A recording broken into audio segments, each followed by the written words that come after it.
am na base légale décision boobu la. même foofu xam nga sànq bi ma lay tontu dama commencé la ne la mënoon nañu war sa bañ wax sa affaire inéligibilité xam nga naa ne ci radiation assemblée nationale bi amul problème inéligibilité toute condamnation pénale définitive la ñu wax yaa amul affaire inéligibilité bii tamit mënoon nañu wax bañ a wax affaire inéligibilité. pourquoi parce que Sénégal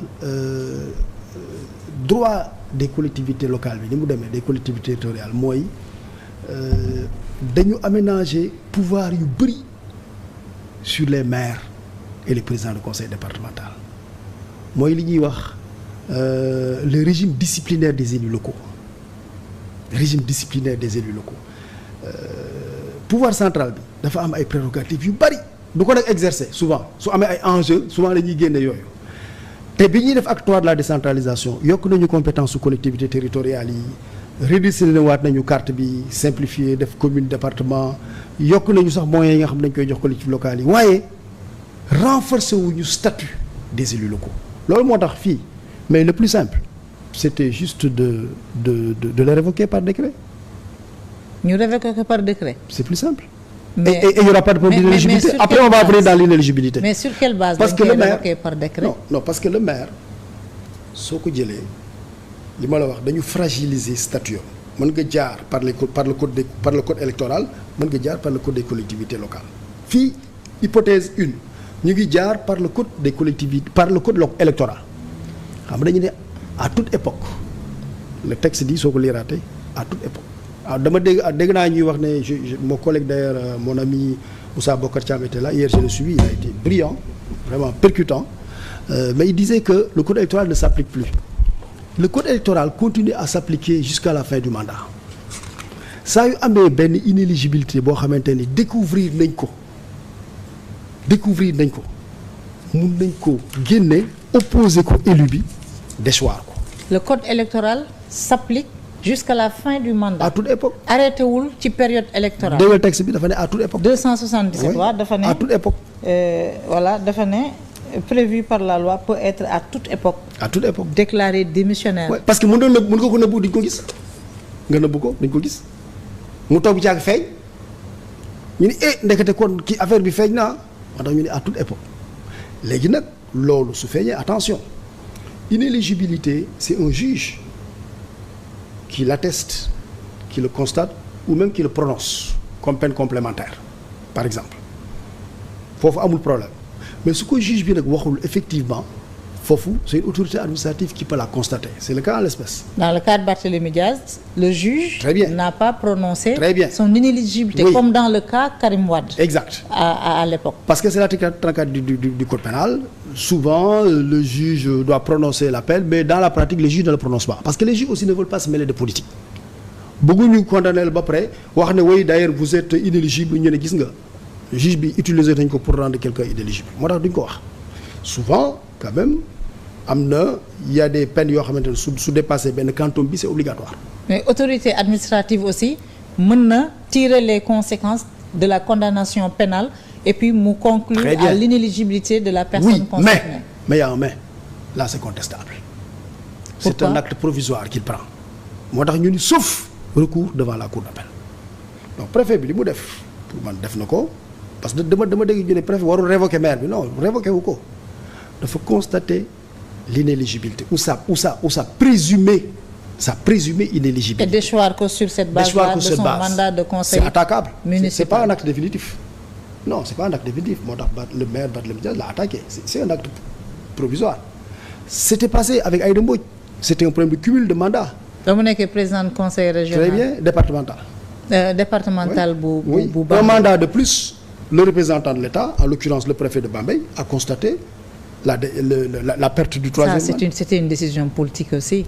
Oui, mais malheureusement politicienne parce que Aïda Mbodj àndul woon ak yéen. Je suis d'accord. Et c'était Diouf Sarr qui était ministre des collectivités locales. Oui, mais xam nga décision il faut toujours les apprécier à un niveau politique xeex la malheureusement soo munee nangu da ngay nangu soo buggee créer situation bu la gën a favorable da nga koy def 1 2 juridique am na benn texte bu ko fondé woon texte bi moo ne woon soo amee plus de 2 mandats beneen bi da nga koy perte bi ngay perte mooy bi gën récent su benn délai bi passé boo fa délai bi dafa passé woon textuel ça peut être unique et troisième aspect c'est l'éthique maintenant c'est l'éthique est-ce que c'est éthique mais politiquement amul problème parce que xeex la politique c'est un combat de place. Juridiquement il y a un texte qui le fonde, mais éthiquement est-ce que on peut se lever comme ça et déchoir quelqu'un sans par exemple l'informer?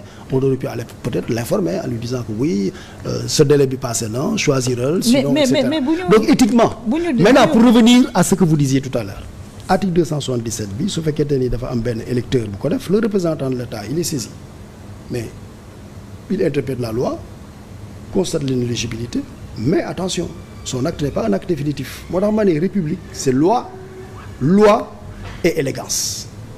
Comme l'acte n'est pas définitif, à mon avis, il saisit la cour d'appel dans les 10 jours, on aurait pu le laisser. On aurait pu le laisser continuer bien ses sûr, activités. Pour moi, on aurait pu le laisser même. Mais la décision est légalement fondée. L'acte du au regard de l'article 277. Au regard de l'article 277. Il n'a fait que constater l'inéligibilité. J'aurais même dit peut-être la présumée inéligibilité. Parce que après juge bi mun na wax ne non inéligible tout là léegi voilà et cetera. Mais lan ngay tontu ñi ne à partir du moment où le Conseil constitutionnel ne l'a pas déclaré inéligible. Il l'a pas déclaré éligible non plus. Voilà bokk na ci élection yi. Jurisprudence bi moom mooy ne. En fait le Conseil ne s'est pas prononcé au fond. Okay. Il n'a pas tranché la question de l'inéligibilité ou de l'éligibilité. Tranché wu ko dans le fond. Moo tax ma ne foofu. On peut lui opposer ça en lui disant yow inéligible moo tax dañ lay jëlee ci mairie bi waaye attention c'est un acte provisoire contestable devant le juge et pour moi il y a pas de texte qui dit qu'il y a un caractère suspensif amul benn texte boo wax et cetera. Le recours n'est pas suspensif. Mais man dama jàppoon ne loolu 10 jours la rek parce que parfois loi bi soo koy appliquer même en gardant la courtoisie en gardant l'élégance c'est plus efficace hein. Il a 10 jours il saisit la cour d'appel. Si la cour d'appel confirme effectivement. mu nekk une décision définitive ñu door koo acté. jeex na mais surtout que foofu kenn waxul am na appel y a pas d'appel ah. waxuñu sax am na cassation c'est définitif. Sauf à vérifier la loi organique sur la Cour suprême. Donc je disais kooku benn voie la mais la voie la plus efficace pour révoquer un maire pour moi qui a fait l'objet d'une condamnation c'était pas de parler d'inéligibilité hein. Le président de la République peut prendre un décret. Sur la base de l'article 140 du code général des collectivités territoriales. Oui. Alors boobu sànq visé naa ko alors article 140 du code général des collectivités territoriales dafa ne sans que la liste soit limitative. Les fautes énumérées ci-dessus peuvent entraîner l'application des dispositions de l'article 35 du présent code parce que l'article 35 dañoo wax ne le maire condamné pour crime. ñu ne ça ne concerne pas Barthélémy Diaz, il n'est pas condamné la pour crime. La révocation est de plein droit. Voilà, s'il est condamné pour crime. Mais fii dafa ne alors les faits mooy prévu et puni par la loi instituant la Cour des comptes. Quand il est condamné de fait prévu et puni par la Cour des comptes. Utilisation de deniers publics de la commune à des fins personnelles ou privées, ça ne le concerne pas. Prêt d'argent effectué sur les recettes de la commune. Faux en écriture publique authentique visé au code pénal, faux commis dans certains documents administratifs, dans les feuilles de route, etc. Spéculation sur l'affectation des terrains publics, refus de signer ou de transmettre aux représentants de l'État un délibéré municipal. Dans les 7 premiers cas, la sanction administrative ne fait pas obstacle aux poursuites judiciaires. Mais fii lan moo fi concerné Barthélémy Diaz article 140 sans que la liste ne soit limitative. Liiraatal première phrase bi. Mooy la première phrase sans que la liste ne soit limitative. jeex na c'est-à-dire mooy liste bi nga lire limitative. Comment on s'y retrouve. mooy liste bi nga lire nii. waaw limitative. Elle n'est pas l'autorité de tutelle. Bien que maintenant on ne dit plus ça. Mais c'est ça dans la réalité. L'autorité de tutelle peut au regard de certaines circonstances révoquer un maire. ñu ni cas yi la mais cette liste n'est pas limitative. Ça veut dire que beneen cas mun na ci am. Mais loi bi tamit. Révoquer un maire par exemple en disant que je révoque ce maire parce qu'il fait l'objet d'une condamnation pénale définitive pour coup mortel. C'est légal. Le président de la République a ce pouvoir-là. De décret, oui. Sans que yaa ko wax léegi. Sans que la liste ne soit limitative. Donc Bassirou Diomaye Faye bu ko neexoon mu signer décret de révocation. Oui. Sur la base de son inéligibilité. Oui. Bien que ce ne soit pas cité à l'article 140 du Code général des collectivités territoriales. Mais l'article 140 commence par la formule sans que la liste ne soit limitative. Mais ça veut dire que li ñu wax nii c'est à titre indicatif mun na am yeneen raison. D'ailleurs moo tax may wax ne il faut davantage protéger le maire, surtout le maire de la capitale. Mais un maire élu au suffrage universel, oui. Révocable par un préfet, un maire élu au suffrage universel. Non, pas révocable par un préfet, parce que soo waxee révocable par un préfet da ngay def erreur. Préfet bi révoqué wu ko. Il l'a déchu de son poste de conseil municipal. Il l'a déclaré démissionnaire. Déclaré démissionnaire ak déchoir c'est différent. Oui, déclaré démissionnaire, c'est la loi qui le dit. Il a déclaré démissionnaire. Il constate que il y a démission. Pourquoi? Parce que c'est la loi qui le dit. Parce qu'il est inéligible. Voilà. Il le constate. Maintenant, révoquer, c'est prendre une décision mettant fin à ses fonctions de quelqu'un. Maintenant, li ma doon wax mooy le maire, justement, quand on dit sans que la liste ne soit limitative, le président de la République peut révoquer les maires dans les cas suivants, mais sans que la liste ne soit limitative. Mais on aurait pu enlever sans que la liste ne soit limitative, en disant que le maire ne peut être révoqué que dans ces cas. En dehors de ces cas, toute révocation illégale.